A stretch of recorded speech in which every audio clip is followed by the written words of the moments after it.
my dear comrades, did you ever have a feeling that you want like gent, like proper gent, but you have a problem? The gear is not sufficient for your needs, and your wallet doesn't match your, let's say, very high expectations from your sound.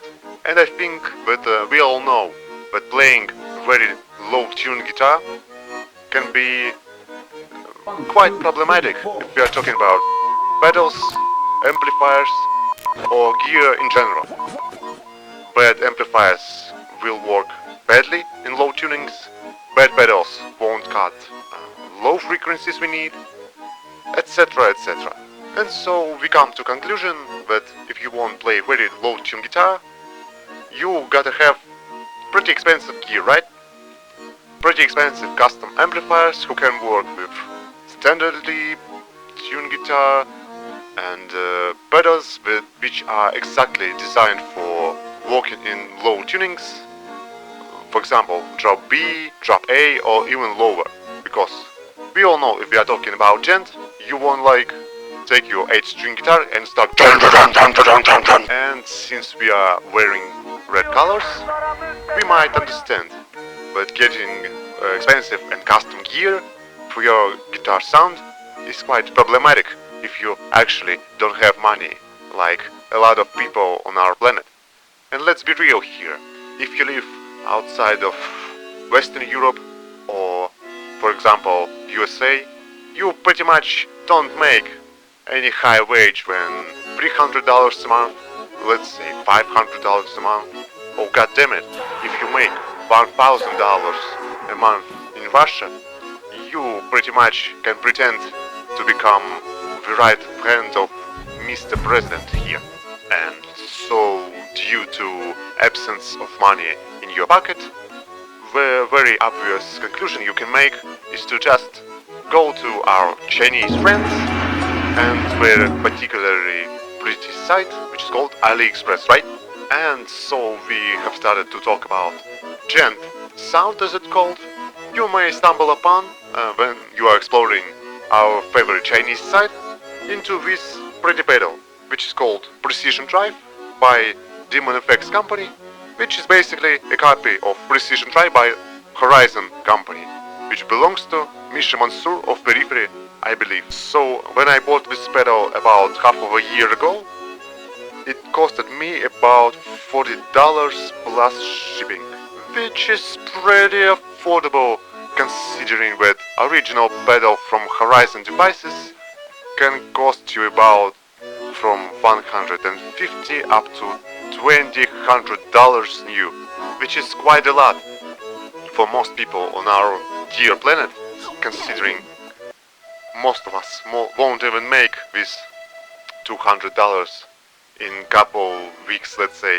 And I never genuinely understood who this boutique and custom pedals are made for, except couple hundred people in USA who can, I don't know, beg their parents to spare couple $100 for a basically useless box, which can be replaced by a processor, by a PC, by audio interface, and so on and so on.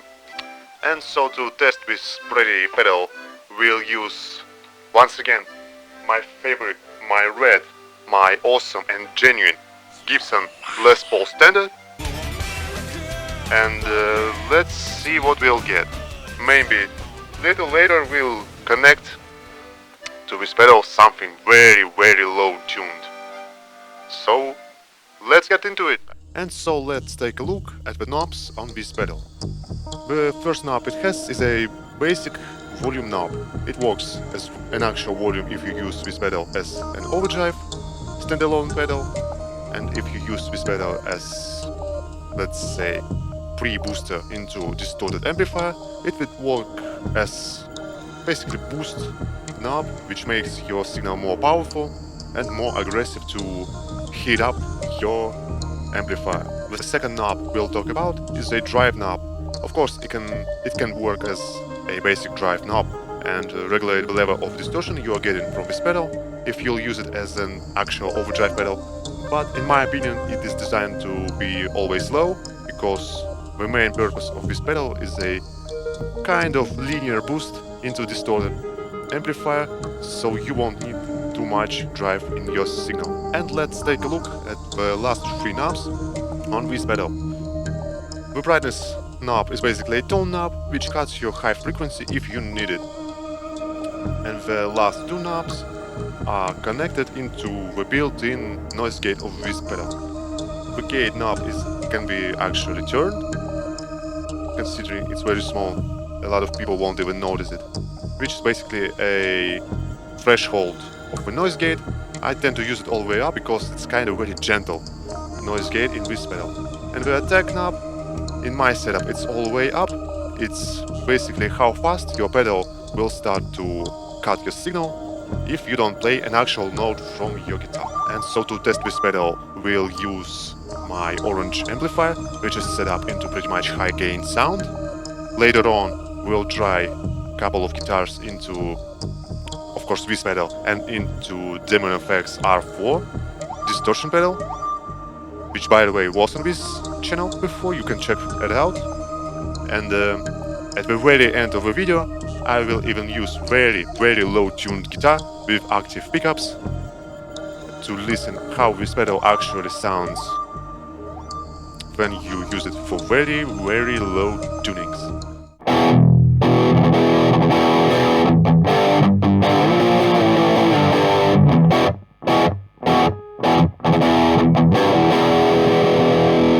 So this sound contains a lot of low end, a lot of low mids, which you won't even need when you play in a band or you actually record yourself into live amplifier. So to get rid of these parasitic frequencies, let's say, we are going to engage this pedal and see how much compression and how much cutting of low end will be added. So let's listen.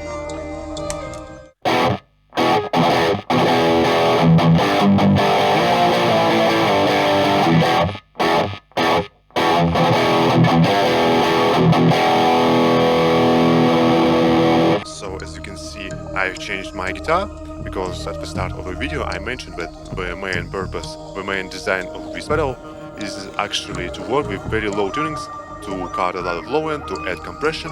So for the rest of the video I use my chord guitar, which is a baritone 7-string guitar. It's 27 inches in the scale length and it is tuned in drop E.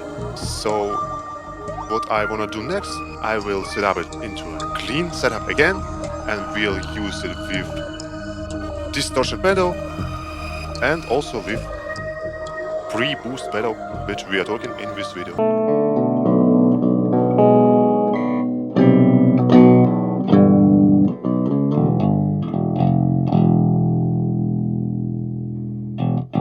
Let's engage DemonFX R4. It will be set up at everything and none except gain, because there is already a lot of gain built into this pedal.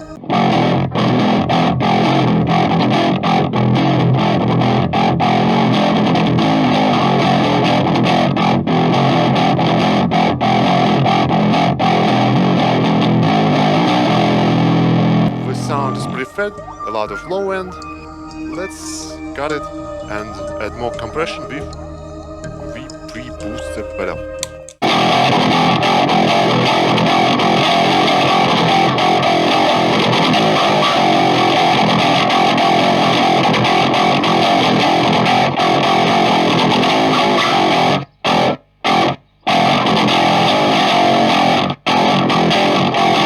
The sound becomes more like ready for a mix, more ready to fit into the sound of band. It is bright, it is kinda aggressive, but at the same time you can hear every note, you can basically have some kind of distinction in your rhythmic parts, and it will sound much better when you use this pre-boosted pedal. Also you can add more drive, kinda calibrate brightness into your taste. So this is pretty much it for this video. I would add that I like this pedal very much. It works with a lot of kinds of tunings, like standard tunings, with moderately drop tunings like drop B or drop A, and actually it works very well with very low tunings. This guitar, the black one, is tuned into drop E, like octave below standard, and this is actually a bass guitar setup, right? And it sounds very good. The quality of build is very pleasant, it feels nice in hands. It's quite very different from the original pedal, which, by the way, f*** you with your stupid prices. How the f*** they can actually ask you for $200 for a very, very basic overdrive pedal? This is beyond my comprehension. So that's pretty much everything that I wanted to show you and tell you about this pedal. As always, remember, Chinese pedals, good?